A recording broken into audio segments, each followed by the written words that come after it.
Somewhere on America's northern frontier, a soldier fights for his life. The colors of his coat reveal who he is. They also mark him as an enemy. Discovery means capture, or worse, and each day that passes brings those who hunt him closer. For now, his survival depends entirely on the kindness of strangers. The soldier's name is Daniel Putnam. His 6-foot-tall frame is lean and muscular, his body adapted to outdoor life. This is not the first difficult situation Daniel has found himself in, and it will not be the last. Adventure, it seems, is in his blood. For generations, Daniel's ancestors had shown a remarkable willingness to leave the familiar behind, to cross oceans, move beyond established settlements, and begin again somewhere new. His story, then, begins long before his birth, more than a century earlier, in fact, in England. In the 1630s, roughly 20,000 English men, women, and children, many of them Puritans, increasingly at odds with their king and his church, set out across the Atlantic, seeking the freedom to practice their faith and the promise of a new life in America. Among them was the Putnam family. John and Priscilla Putnam left their home in Buckinghamshire, England, and settled in Salem, Massachusetts, bringing with them their children, including their son Thomas. At about the same time, another English family, the Hollyoaks, was making its own journey across the Atlantic, and before long, the paths of these two immigrant families crossed. Thomas Putnam married Edward Hollyoak's daughter Anne, and together they settled in Salem, where they raised a large family. For the next half-century, the Putnams put down deep roots in the community. And then came 1692 and the Salem witch trials. Putnams were not merely witnesses to what followed. They were at the very center of it. Daniel's Aunt Anne was one of the most prominent and prolific accusers. His grandfather Edward, a deacon in the church, was an active participant himself, bringing accusations and also bolstering and supporting claims that the afflicted were victims of witchcraft. By the time the hysteria ended, many innocent people were dead, families had been destroyed, and the names of Salem and Putnam would forever be associated with one of the darkest episodes in colonial American history. But the Putnam story did not end in Salem. In the generations that followed, members of the family once again began looking beyond the places their parents had called home. By 1725, the Putnam name begins to appear in the records of Sutton, Massachusetts, a young community nearly 50 miles west of Salem. It was in Sutton in 1739 that Isaac Putnam and Anna Fuller welcomed a son. They named him Daniel. But Daniel's childhood would not be an easy one. When he was just 12 years old, his father died. 3 years later, he lost his mother. At 15 years old, Daniel Putnam was an orphan. Taken in by his older brother, Daniel had already learned, long before reaching adulthood, how quickly the familiar could disappear. But if hardship had marked his childhood, the restless spirit of his ancestors had not disappeared. In 1761, Daniel married Anne Chase. The Chases were a prominent family in Sutton. Anne's father, Samuel, had already served the town for years as a selectman and assessor, and held the rank of ensign in the local militia. Her brother Jonathan was just a few years older than Daniel and was also active in the militia. In marrying Anne, Daniel had joined another family with deep traditions of public service and community leadership. Over the next few years, Daniel and Anne began a family of their own. Their daughter Elizabeth was born in 1762. 2 years later came another daughter, whom they named Anne. But married life and 2 small daughters had apparently done little to quiet Daniel's adventurous spirit. In the winter of 1764, he left Anne behind in Sutton with their 2 young daughters, one of them still an infant, and headed north, far north.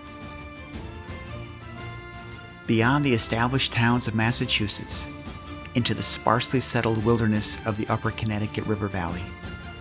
There, with a man named Dyke and a handful of others, Daniel spent the winter at a place known as Mast Camp. Their purpose was timber.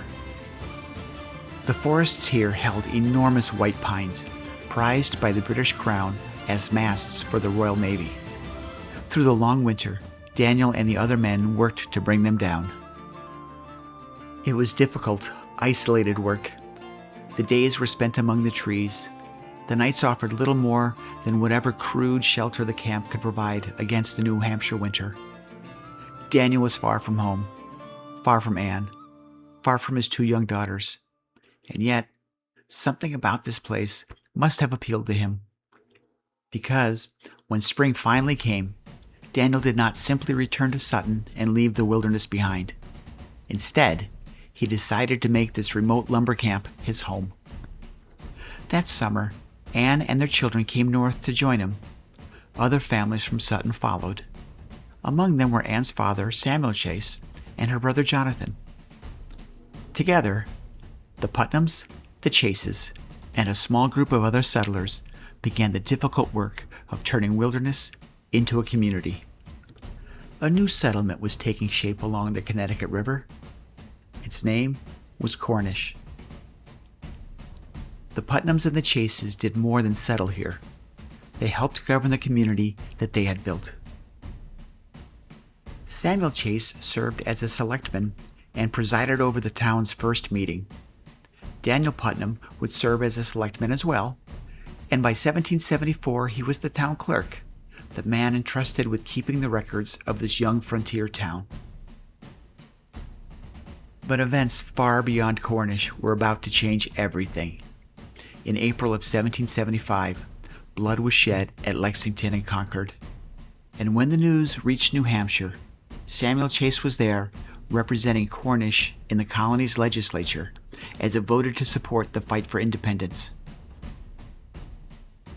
To do that, the colony needed soldiers. Daniel Putnam would be one of them.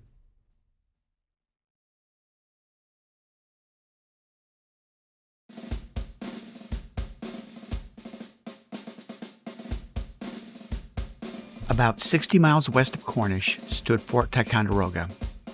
Built by the French during the French and Indian War, the fortress commanded the passage between Lake Champlain and Lake George, the great north-south corridor between Canada and the colonies.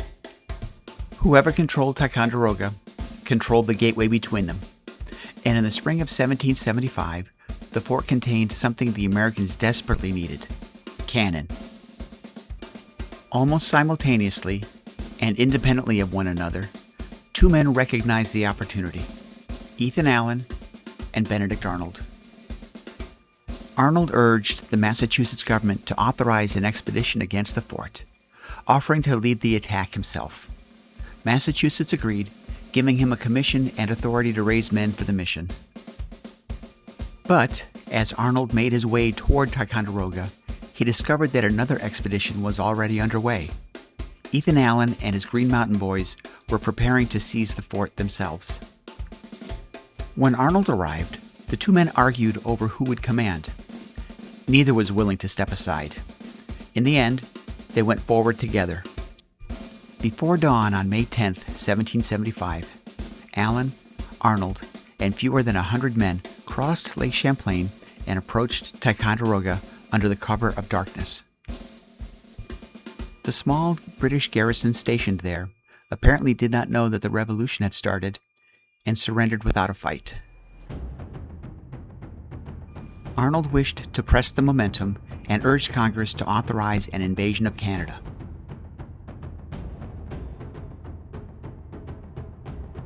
That summer, an invasion of Canada was organized. An American army under Richard Montgomery advanced north from Ticonderoga, while Benedict Arnold led a second force through the wilderness of Maine toward Quebec. By November, Montgomery had captured Montreal. Quebec, however, proved more difficult. It was better defended and more fortified than Montreal. Leaving a garrison in Montreal, Montgomery turned his army east and joined Arnold outside Quebec. The two rendezvoused outside the city on December 3rd. Even with the addition of Montgomery's soldiers, the army laying siege to Quebec was undermanned and undersupplied. The march through the Maine wilderness had been very difficult. The army lost many men and much of its supplies. To make matters worse, disease such as smallpox and dysentery were running through the camp. With the weather starting to turn badly, supplies running dangerously low, and enlistments set to run out at the end of December, Montgomery, probably more out of desperation than strategic advantage, decided to go through with the assault. The attack was an absolute disaster. Montgomery and several of his men were killed almost immediately. Benedict Arnold was badly wounded as well. While Arnold's men managed to fight their way into the lower town, they were immediately surrounded. Hundreds were forced to surrender. The rest fled. By morning, the attack had collapsed. Quebec remained in British hands, and the American army outside its walls was badly weakened.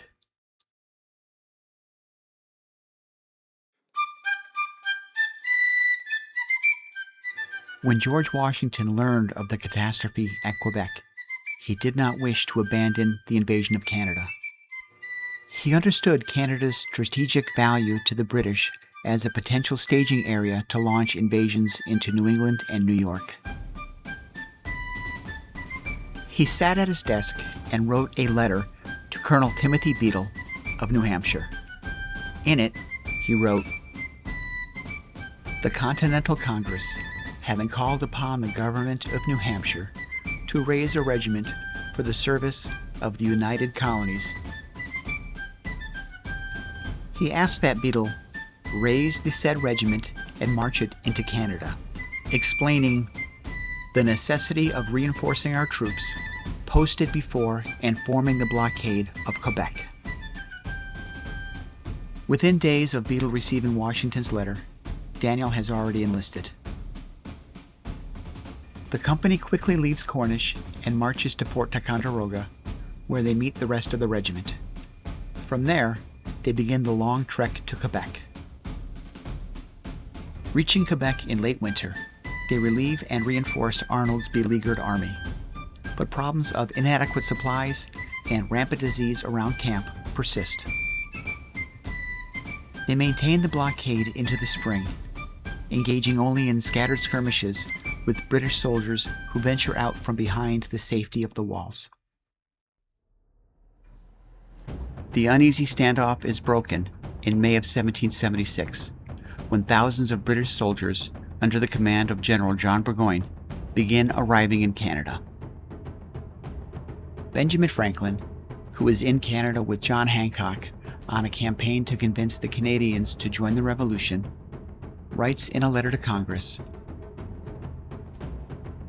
"We are informed that 2 men of war, 2 frigates, and 1 tender arrived there early on Monday the 6th, about 11 o'clock.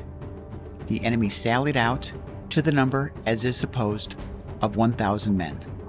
He describes in his letter how the Americans were unprepared to meet a British attack and were quickly overrun, losing over 500 muskets and about 200 men. He goes on saying, "The retreat, or rather flight, was made with the utmost precipitation and confusion." Most of the 200 soldiers lost are captured in the infirmary, too sick to join the army during the retreat. A letter that Daniel would write after the war states that he, in the year 1776, engaged as a soldier in the company of Timothy Beadle, and that he marched with the troops to Quebec, where I was taken sick and had the misfortune to lose my clothes in the retreat from Canada. Not far into the retreat, Daniel becomes too sick to keep up. And being left by the troops and with no one to care for me.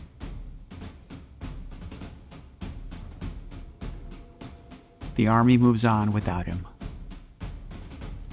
Now he is alone, ill, far from home, and traveling through a country where he cannot know who is friend and who is enemy. The people he encounters face the same uncertainty. Loyalties throughout Canada and northern New York are deeply divided. Some support the American cause, others remain loyal to the crown, and many want little more than to survive a war that has arrived at their doorstep. Taking an American soldier into your home carries risks. If British troops, loyalist militia, or hostile neighbors discover him there could be consequences. And Daniel has no way of knowing whether the stranger opening the door intends to shelter him or turn him over to the British. But someone does open the door. For Daniel, recovery is now a race against time. The Continental Army is retreating farther away with each passing day, taking its protection with it. Daniel is left behind in increasingly dangerous territory, unable to travel and dependent upon strangers for his survival. Every day that he remains there increases the odds of discovery. He needs to become strong enough to move before someone finds him. Daniel receives medical care and a place to stay while he is sick. The cost comes to £16, roughly 8 months of a Continental private's salary. We don't know the names of the people who care for him. We don't know what they believe about the revolution. We only know that when Daniel Putnam was sick, alone, and hundreds of miles from his family in Cornish, strangers take him in.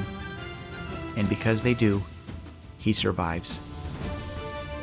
Daniel slowly recovers and eventually is healthy enough to begin his journey home. Somehow, he manages to get home. He hitches rides on wagons when he can, finds passages on boats when he can, and walks when he must. For Daniel Putnam, the ordeal in Canada is finally over. But his war, and the war for American independence, is only just beginning.